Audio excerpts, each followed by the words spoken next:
మహాశివరాత్రి పర్వదినాన్ని పురస్కరించుకుని Secunderabad cantonment board nominated సభ్యురాలు భానుక నర్మదా మల్లికార్జున్ నియోజకవర్గ పరిధిలోని పలు శివాలయాలను సందర్శించారు. ఈ సందర్భంగా ఆమె తన కుటుంబ సభ్యులతో కలిసి స్వామివారికి ప్రత్యేక అభిషేకాలు, పూజా కార్యక్రమాలు నిర్వహించారు.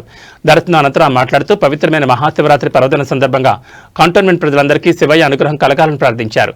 ప్రతి ఒక్కరూ ఆరోగ్యాలతో సుఖ సంతోషాలతో వర్ధిల్లాలని ఆ పరమశివుని కోరుకున్నానని తెలిపారు. భక్తిభావంతో పాటు సమాజంలో ఐక్యత, శాంతి వెల్లివిరియాలని, అప్పుడే మన ప్రాంతం అభివృద్ధి పదంలో ముందుకు సాగుతుందని ఆమె ఆకాంక్షించారు. ఈ పర్వదినం అందరి జీవితాల్లో కొత్త వెలుగులు నింపాలని కోరుకుంటూ కంటోన్మెంట్ ప్రజలకు మహాశివరాత్రి శుభాకాంక్షలు తెలిపారు. ఈ పర్యటనలో స్థానిక నాయకులు, కార్యకర్తలు మరియు ఆలయ కమిటీ సభ్యులు పాల్గొన్నారు.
అభిషేకంలో ఉన్న వాళ్ళు నీళ్లు పోయకూడదు, నీళ్లు ముంచి పెట్టుకోండి.